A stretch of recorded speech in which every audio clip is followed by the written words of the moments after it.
Deus por essa oportunidade. Quero, antes de começar, mais uma vez aqui agradecer, ao pastor Antônio Barbosa, a sua esposa, pela confiança, não só a eles, mas os obreiros, todos os obreiros desta casa, evangelistas, presbíteros, que me dão essa oportunidade de estar aqui e poder transmitir a palavra. Os irmãos também que estão, as irmãs, os pais, toda esta família aqui em Água Funda. Que Deus em Cristo Jesus abençoe a todos os irmãos. Amém?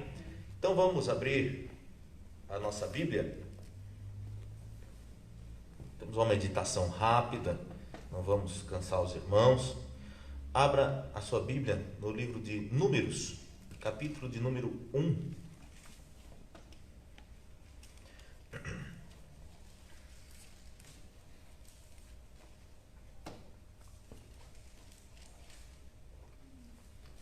Números, capítulo de número 1.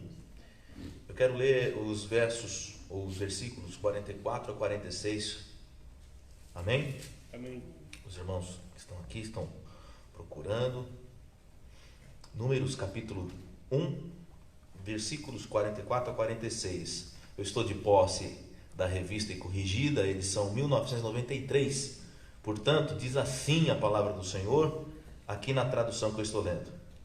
Estes foram os contados, que contaram Moisés e Arão, e os príncipes de Israel, 12 homens, cada um era pela casa de seu pai. Assim foram todos os contados dos filhos de Israel, segundo a casa de seus pais, de 20 anos para cima, todos os que podiam sair à guerra em Israel. Todos os contados, pois, foram 603.550. Amém? Graças a Deus. O tema da mensagem esta noite é o Deus que cuida de você. Aleluia. O livro de Números é um livro muito interessante. Eu sei que os irmãos aqui já sabem, mas pode ser que alguém que esteja assistindo tenha alguma curiosidade, sobre o assunto. Acontece que o livro de Números é um dos livros escritos por Moisés, compõe o que nós chamamos de Pentateuco, os 5 livros da lei, que são os 5 primeiros livros da Bíblia: Gênesis, Êxodo, Levíticos, Números e Deuteronômio. Então, é muito interessante ler os livros da Bíblia como um todo, porque às vezes a gente fica assim, eu quero ler a Bíblia, mas qual livro que eu vou começar? Eu vou começar por Salmos, ou então vou começar por um livro mais light, um livro pequeno. Não, todos os livros da Bíblia têm as suas curiosidades, têm os seus fatos importantes. Hoje nós abrimos o livro de Números. Interessante que os 5 primeiros capítulos, do livro de Números, você vai identificar um Deus da ordem da decência. É interessante porque você vai ver como Deus dá a orientação a Moisés para que os cultos sejam organizados, quem vai fazer o quê, como vai ser feito, com uma riqueza de detalhes, Deus transmite então a Moisés e Moisés ao povo, e ficou registrado. Então vale a pena essa leitura. Uma das organizações que Deus mandou Moisés realizar e que está no livro de Números é que ele mandou contar ao povo, E segundo o texto que nós acabamos de ler, eles contaram e a contagem chegou a 603.550. Eu vou repetir o número: 603.550. Então esse era o número de pessoas. Um detalhe importante é que esse número 603.550 não estavam inclusos mulheres, crianças, adolescentes, jovens. Veja que o texto foi bem claro, de 20 anos para cima. Os levitas também não estavam inclusos nessa contagem. Mais tarde foi feita uma contagem especial, né, da tribo de Levi, os levitas, e o número chegou a 22 mil, né, da tribo dos levitas. Quer dizer que então, que esse número que está sendo exposto aqui, não está incluso então essa parcela que eu acabei de falar, levitas, mulheres, crianças, adolescentes, jovens. Os estudiosos estimam que se todos realmente fossem contados, filhos, mulheres, crianças, adolescentes, a parcela dos levitas fossem incluídas nessa contagem, o número aproximado do povo de Israel era da ordem de 2 milhões de pessoas. E aí é tremendo isso, porque primeiro eu lembro da promessa de Deus, né?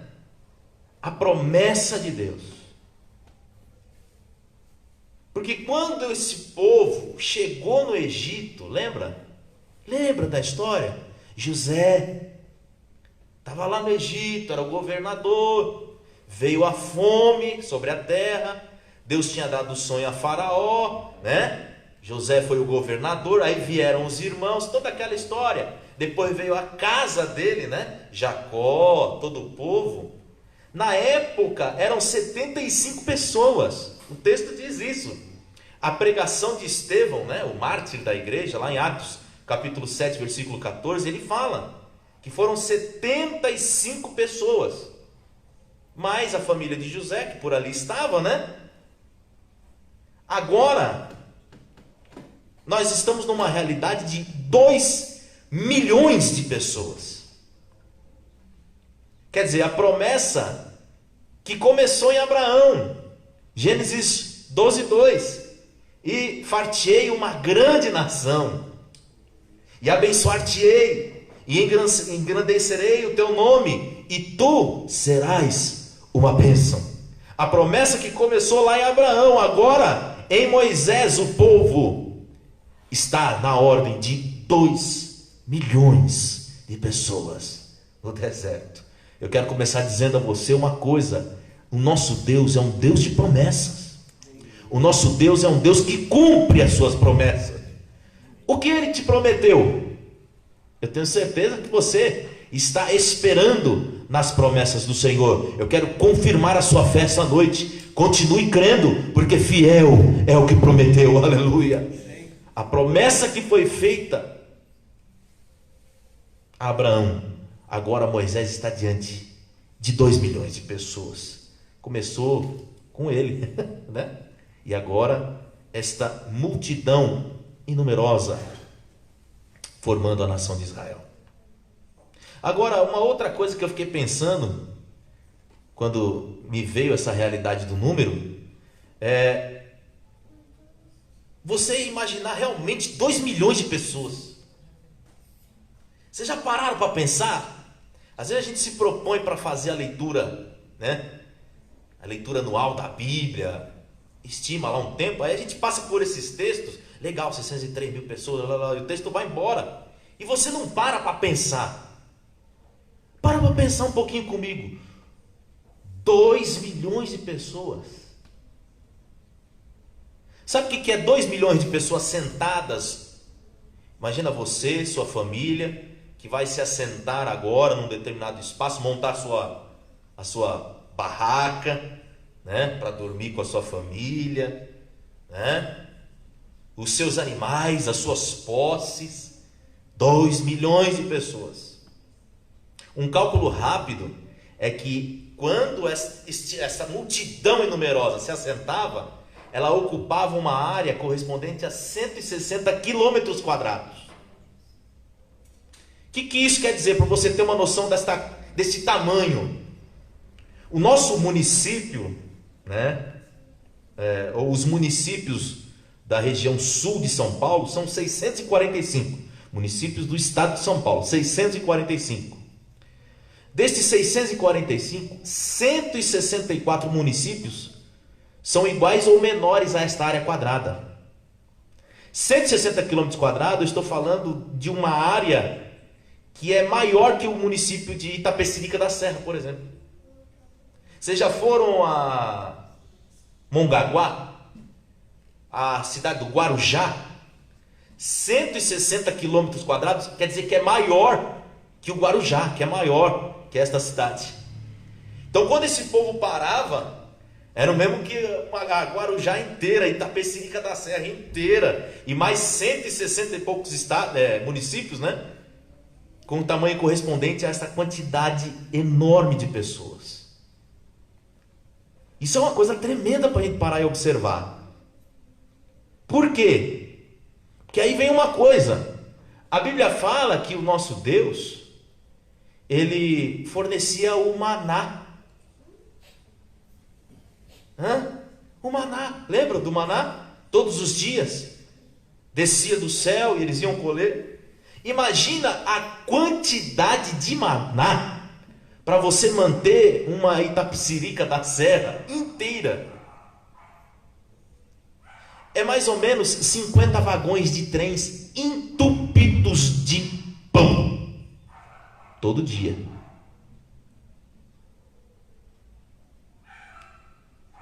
Aí tem uma outra coisa. Eles estavam aonde? No deserto. E água para esse povo? Para você manter uma quantidade de 2 milhões de pessoas, é estimado 45 milhões de litros de água. Não é por mês nem por semana, é por dia. Porque além de pessoas, ainda tinha os animais, que precisavam comer, precisavam beber. 45 milhões de litros de água dia. Aí tem um outro detalhe importante: roupas. Roupas para esta gente. Deuteronômio capítulo 8, versículo 4, diz o texto que durante o período da peregrinação do deserto, as suas roupas não envelheciam.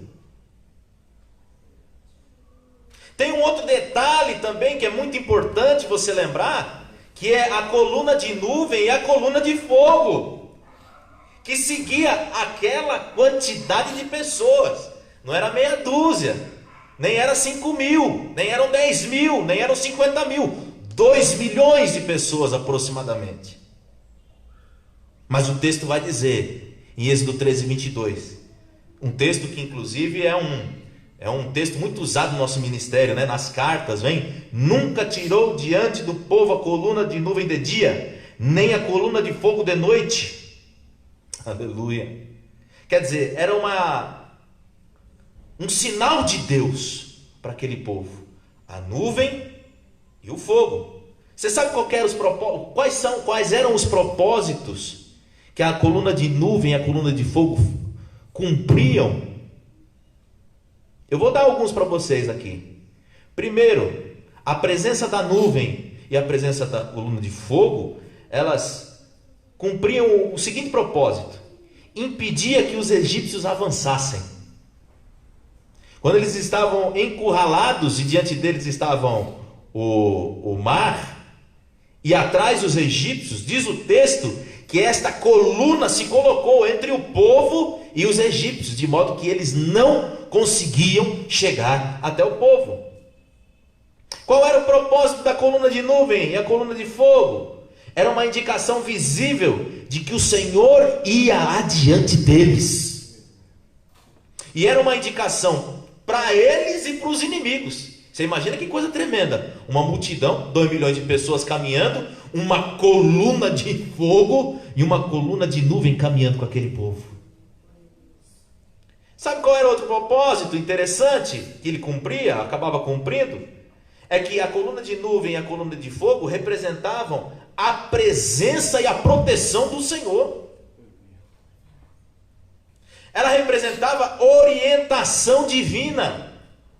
Não era a nuvem que acompanhava o povo. Não, senhores. Era o povo que tinha que acompanhar a nuvem.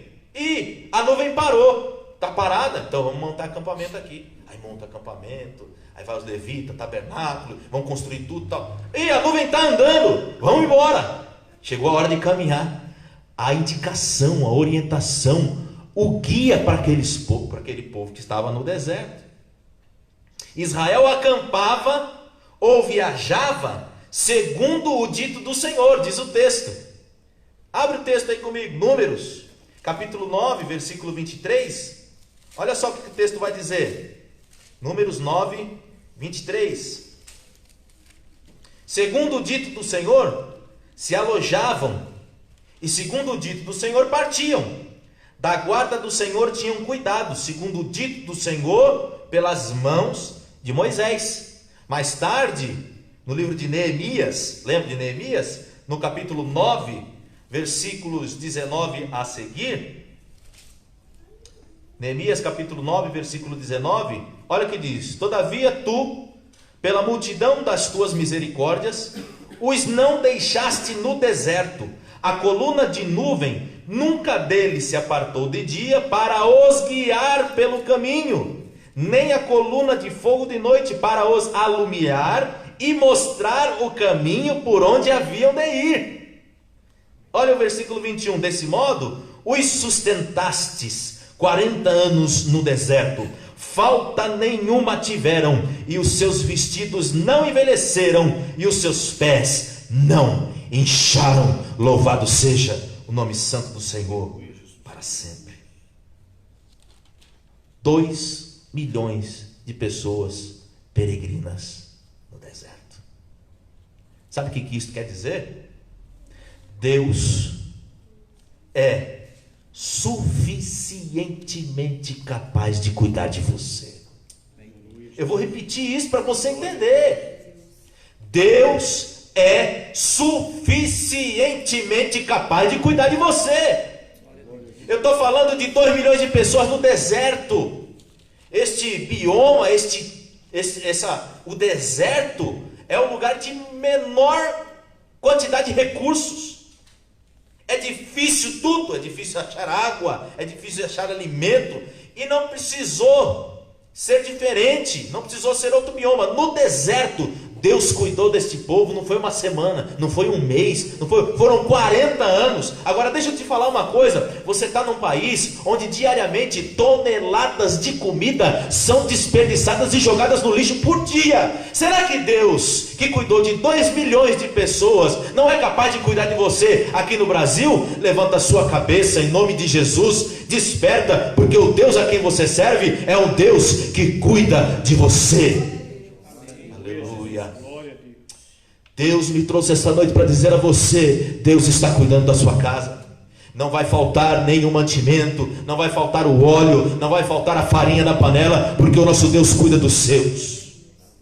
Ele cuida até daqueles que não estão na direção de Deus. Como é que é? E agora, para provar isso, Elias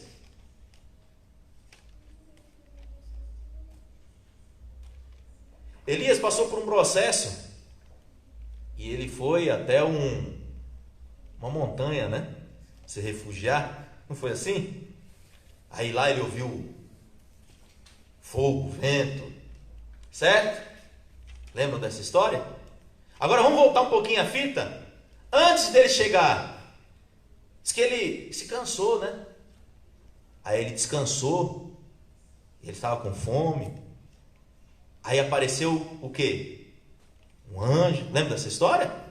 Estou falando, vocês podem me corrigir. Aí apareceu, deu um pão para ele, né? Vindo dos céus, ele comeu aquele alimento, e aquele alimento serviu para ele de sustento. Aí ele chega então, nessa montanha, nessa caverna, e aí novamente, o texto vai dizer, aí é o fogo, aí o vento, aí veio e tal. De repente a voz mansa e suave de Deus. E Deus fala o que para ele? O que você está fazendo aí, Elias?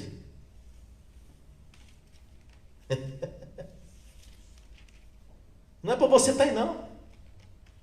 Volta. Porque ainda tem uma missão para você fazer.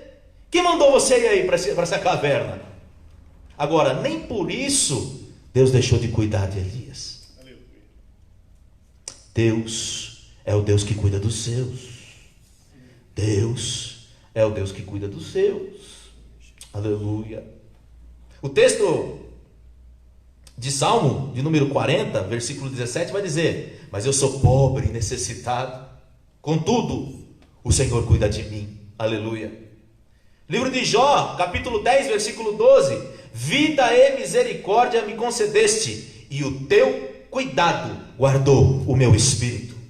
Salmo de número 37, versículo 18: o Senhor cuida da vida dos íntegros, e a herança deles permanecerá para sempre. Aleluia. Isaías capítulo 49, versículo 15: pode uma mulher se esquecer ou esquecer-se tanto de seu filho que cria, que se não compadeça dele, do filho do seu ventre? Aí o texto diz: mas ainda que esta se esquecesse, eu todavia não me esquecerei de ti. 1 Pedro capítulo 5, versículo 7: lançando sobre ele toda a vossa ansiedade, porque ele tem cuidado de vós.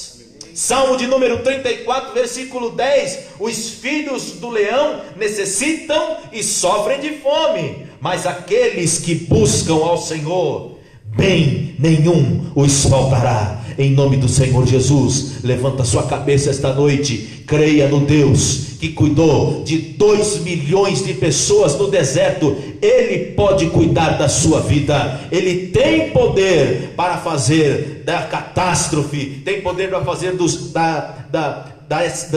da falta de recurso gerar recursos em abundância para você. Você crê nisso? Você crê nisso esta noite? Aleluia. O Senhor Jesus está falando no meu coração de pessoas que estão passando por momentos e que estão já preocupados, corações aflitos, olhando para as despensas da casa e talvez já pensando: meu Deus, o que vai acontecer? Eu preciso que uma porta seja aberta, eu preciso que um escape seja preciso que um escape apareça. Deus está cuidando de você. Deus está cuidando de você. Não vai faltar nenhum bem para sua casa. O Senhor tem cuidado de vós. O barco não vai naufragar. Tudo que você precisa é seguir a nuvem. Siga a nuvem. O Senhor é o nosso guia eficaz. E Ele, esta noite, está nos dizendo clara e abertamente: eu cuido de você. Amém? Que o Espírito Santo de Deus possa falar mais alto em cada coração. Eu quero encerrar a minha parte, mas antes de encerrar, eu quero fazer uma oração diferente, uma oração especial com você esta noite, uma causa específica. Eu quero, com base nisto que nós acabamos de pregar, clamar ao Senhor para que nem um bem falte à sua casa, para que o Senhor cumpra estas palavras e esses textos que nós acabamos de dizer. Não vai faltar os recursos na sua casa, não vai faltar os recursos para a sua família. Eu quero concordar com você esta noite, orando a Deus nesse momento. Estenda suas mãos, ore comigo agora, em nome de Jesus. Deus, em nome de Jesus, esta oração, Senhor, é específica. Esta oração, Senhor, ela é uma oração de fé, com base na palavra que nós nesta noite compartilhamos com os nossos irmãos. Uma palavra, Senhor, que veio ao meu coração, e eu creio piamente. Creio porque está escrito, creio porque eu já tenho vivido, creio, Senhor, porque eu já tenho experiência de vida, de que o Senhor cuida de nós nos mínimos detalhes. os mínimos recursos, meu Senhor, o Senhor contempla, o Senhor não deixa faltar, em nome de Jesus. Nós estamos enfrentando, Senhor, um período difícil, um período de crise, meu Senhor, proveniente desta pandemia, onde lares, famílias, meu Senhor, já estão surpreendidos com uma escassez de recursos. Senhor, muitos perderam os seus empregos, muitos perderam, Senhor, os seus recursos, meu Deus, mas em nome de Jesus, nós cremos num Deus que cuida dos seus, nós cremos num Deus que cuidou por 40 anos e nunca faltou os recursos para o povo no deserto. Meu Deus, nós estamos numa nação abundante, meu Senhor, numa nação que contém toneladas e toneladas de alimento. Senhor, quão é difícil para o Senhor manter os teus. Estenda as suas mãos de poder agora, Senhor, aonde estiver um lar, Senhor,